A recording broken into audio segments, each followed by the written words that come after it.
আজকের ব্লগে আপনাদের সাথে শেয়ার করব আরবের বিখ্যাত চিকেন খাপসা বা কাপসা বিরিয়ানি রেসিপি।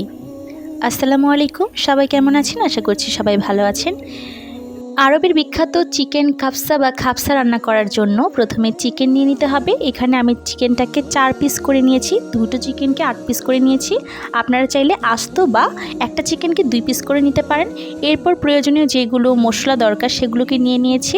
পেঁয়াজ কুচু নিয়েছি, একটা টমেটোকে কিউব করে কেটে নিয়েছি, আর কাঁচামরিচ নিয়েছি, সাথে হচ্ছে বাদাম, কাজু বাদাম, পেস্তা বাদাম এবং কিশমিশ, আর প্রয়োজন বাসমতি চাল। তো এই উপকরণগুলো দিয়ে কিন্তু আজকে আরবের বিখ্যাত খাপসা বা কাপসা বিরিয়ানি রান্না করব। তো এর জন্য প্রথমে আমি চালটাকে আধা ঘন্টার মতো ভিজিয়ে রাখবো। অবশ্যই এটাকে ধুয়ে ভিজাবেন, না হলে কিন্তু পরে ধুতে নিলে ভেঙে যাবে চালটা। তো চালটাকে ধুয়ে নিলাম। এখন চিকেনটার মধ্যে টক দই দিয়ে ম্যারিনেট করে নিব। আপনারা চাইলে টক দইটাকে স্কিপও করতে পারেন। টক দইটা দেওয়ার ফলে কিন্তু চিকেনটা অনেকটাই সফট হবে, যার কারণে আমার দেওয়া। এরপর একটি প্যানের মধ্যে পেঁয়াজ কুচু দিয়ে নিলাম। পেঁয়াজটা হালকা হালকা করে হয়ে আসলে কিন্তু এর মধ্যে কাঁচামরিচ দিয়ে দিলাম। আপনারা আপনাদের প্রয়োজনীয় মতো ঝালটা দিবেন। এরপর সবগুলো মশলা আমি আস্তই দিলাম: এলাচি, দারুচিনি, কালো গোলমরিচ, সাদা গোলমরিচ, জয়ফল, তারপর হচ্ছে কালো এলাচি। এরপর 2 টেবিল চামচ আদা রসুন বাটা দিয়ে দিলাম। ভালো করে এখন আমি এটাকে ভেজে নিব। এরপর এর মধ্যে আমি 3 চামচের মতো টমেটো সস অ্যাড করব এবং কেটে রাখা টমেটো কিউবগুলো দিয়ে দিব। এরপর ভালো করে নাড়াচাড়া করতে হবে। যখন নাড়াচাড়া করে একটু হয়ে আসবে তখন কিন্তু এর মধ্যে ওই মরিচের গুঁড়া, গরম মশলার গুঁড়া, তারপর হচ্ছে ভাজা জিরা গুঁড়া এবং হচ্ছে জয়ফলের গুঁড়া দিয়ে লবণ দিয়ে ভালো করে কষিয়ে নিতে হবে। এই যে মশলাটা কষানো হয়ে গেলেও কিন্তু যে টক দইয়ের মধ্যে ম্যারিনেট করা চিকেনটা সেটা কিন্তু ভালো করে দিয়ে কষিয়ে নিতে হবে। এমনভাবে কষাতে হবে যেমন কালো না হয়ে যায়। আর সৌদি আরবে কিন্তু এই চিকেনটা যখন রান্না করা হয় তখন কিন্তু এটা সাদাই থাকে।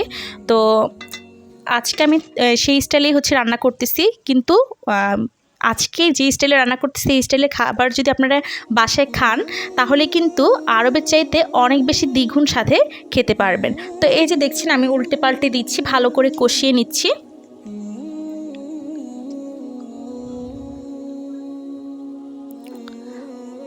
তো এরপর ঢাকনা দিয়ে আবারও ভালো করে কষিয়ে নিলাম। এরপর আমি পরিমাণ মতো পানি দিয়ে দিব। এখন প্রশ্ন থাকতে পারে কতটুকু পানি দিব। এখানে আমি যতটুকু চাল নিয়েছি প্রায় আধা কেজির বেশি নিয়েছি, পুরোপুরি 1 কেজি নেইনি, তার দ্বিগুণ পানি নিয়েছি, সাথে 1 কাপ বাড়িয়ে দিয়েছি, যার কারণে চিকেনটা যেন সিদ্ধ হয়। তো আপনারা সেই অনুযায়ী দিবেন। তো প্রায় 20 মিনিটের মতো আমি এটাকে রান্না করেছি। এরপর কিন্তু আমি এই চিকেনগুলোকে উঠিয়ে নিব এবং গ্রেভিটাকে আলাদা করে রাখবো। তো এই যে এক এক করে সবগুলো চিকেনকে উঠিয়ে নিলাম। এখন অন্য একটি চুলায় একটি ফ্রাই প্যান বসিয়ে এর মধ্যে ঘি দিয়ে দিলাম।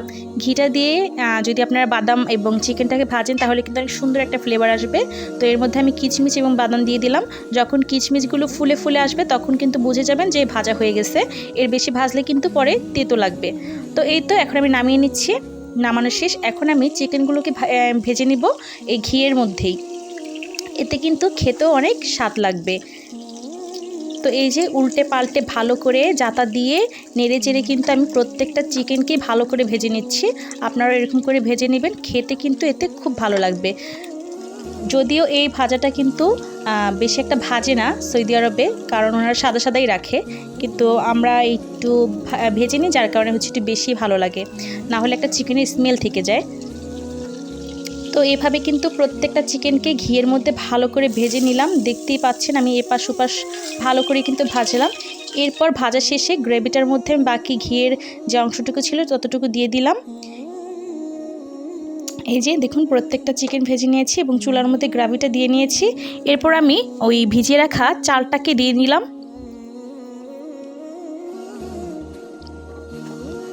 যখন পানিটা শুকনো শুকনো হয়ে আসবে তখন কিন্তু এটাকে ভাপে দিতে হবে।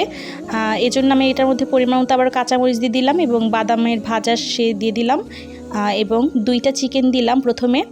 এরপর এটাকে এখন দমে দিতে হবে। তো দমে দিয়ে দিলাম। তো একটু পরে উঠিয়ে এর মধ্যে ঘি দিয়ে দিলাম এবং বাকি চিকেনগুলো দিয়ে দিয়েছি। এরপর আমি চিকেনগুলোকে এই যে দেখতেই পাচ্ছেন যে চালটা কত সুন্দর ঝরঝরে হয়ে এসেছে, এবং যখন এটা আরেকটু ঠান্ডা হবে তখন কিন্তু আরও বেশি ঝরঝরে হয়ে যাবে। তো এরপর কিন্তু আমি ডেকোরেশন করার জন্য এর মধ্যে আরও যেই বাদামগুলো ছিল এবং কিশমিশ ছিল সেগুলোকে দিয়ে এবং দিয়ে দিলাম হচ্ছে ঘি। মাশাল্লাহ, দেখুন দেখতেই কিন্তু বোঝা যাচ্ছে যে খেতে কতটা মজা হবে। আপনারা কিন্তু এই পদ্ধতিটা ব্যবহার করলে অনেক ভালো লাগবে, কারণ সৌদি আরবে এই খ্যাপসা বা কাপসাটা যদি বিখ্যাত হয়ে থাকে, কিন্তু সেটা খেতে নাকি অতটা একটা ভালো লাগে না, কিন্তু এই নিয়মে যদি আপনারা রান্না করেন তাহলে কিন্তু খেতে খুবই ভালো লাগবে। এরপর এটার রান্না শেষে আমরা বাকি ইফতারের জন্য ফল টল কেটে নিচ্ছি। তরমুজ কেটে নিলাম এখানে, আর শাহি হালিম ছিল। তো শাহি হালিমগুলো হচ্ছে সবার জন্য আলাদা আলাদা করে বাটিতে বেড়ে নিচ্ছি। এই যে দেখতেই পাচ্ছেন এটা কিনে আনা হয়েছে। এখন প্রত্যেকটা বাটির মধ্যে হচ্ছে শাহি হালিমটা বেড়ে নিব। আজকের ইফতারে শাহি হালিম ছিল এবং দইও ছিল। আর খাপসা যেটা রান্না করেছি সেটা হচ্ছে সাইফুলের ফ্রেন্ডদেরকে নিয়ে খাবে, তো সেখানে নিয়ে গেছে। তো এই তো এরপর হচ্ছে গ্লাসের মধ্যে শরবতগুলোকে ঢেলে নিচ্ছি। আর এই পাশে আবার দইগুলোকে কেটে ফ্রিজের মধ্যে সুন্দর করে সাজিয়ে নিব। আজকে দইও তো খাবো আমরা ইফতারিতে। তো এই তো আজকে ভাজা পোড়া রাখিনি, দই, হালিম এবং ফ্রুটস ছিল, সাথে শরবত ছিল। আলহামদুলিল্লাহ আমাদের রোজা খুব ভালো কাটছে। আশা করছি আপনাদেরও প্রত্যেকের রোজা ভালো কাটছে। আল্লাহ আমাদের সবাইকে বেশি বেশি রোজা রাখার তৌফিক দান করুক। সবাই ভালো থাকবেন, সুস্থ থাকবেন এবং বেশি বেশি করে সবাই আমাকে সাপোর্ট করবেন। আজকের ভিডিওটা এই পর্যন্তই। নেক্সট আবারও আসবো নতুন কোনো ভিডিও নিয়ে। সবাই ভালো থাকবেন। আল্লাহ হাফেজ।